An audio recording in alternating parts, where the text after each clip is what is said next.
Good morning friends. பகவான் ஸ்ரவந்திரன் சாவித்ரி ஒரு மந்திர திறவுகோள் பாகம் 4 தொடர்ச்சி.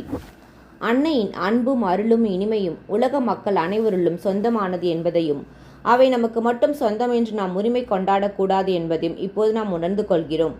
உலகத்துக்கு மேன்மைகளை வழங்கக்கூடிய பேரொளிக்கான திறவுகோளை அன்னை தன்னுள் தாங்கியுள்ளார். அன்னை என்னும் திருநாமம் நம் வாழ்விற்கு ஒளியூட்டுகின்ற சூரிய சொல்லாக விளங்குகிறது. அன்னையை சரணடையும் போது அவரது திருநாமத்தை உணர்வுடன் உச்சரிக்கும் போது நம் வாழ்க்கை ஒளிமானதாக மாறுகிறது.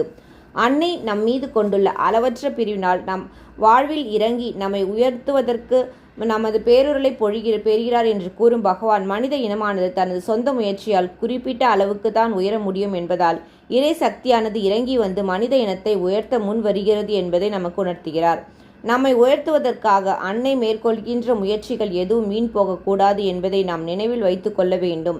அன்னை முன்னின்று வழிநடத்துகின்ற பூரணயோக பொற்பாதையில் அன்னையை பின்தொடர்ந்து செல்வதற்கான திறன் படைத்த தெய்வீக இயல்பு பொருந்திய செயல் வீரர்களாக நாம் ஒவ்வொருவரும் உருவாக வேண்டும். அதற்கான உறுதியும் திங்கட்பல்பமும் பொருந்தியவர்களாக நாம் விளங்க வேண்டும். அன்னை நமக்கு அனைத்து மேன்மைகளையும் வழங்கி நம்மை இறைமை நோக்கி உயர்த்த விழைகிறார். ஆதலால் நாம் தெய்வீக அன்னையை வழிபடுவதோடு மட்டும் நின்றுவிடாமல் அன்னை காட்டும் வழிமுறைகளின்படி நம் வாழ்வை அமைத்து கொள்ள வேண்டும். இந்த வையகம் பயனருமாறு வாழ வேண்டும்.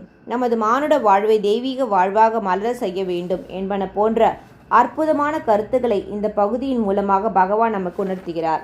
இந்த பகுதி நிறைவேறுகிறது. நாளை canto 3 the call to the quest தேடலுக்கான ஆணை பார்ப்போம்.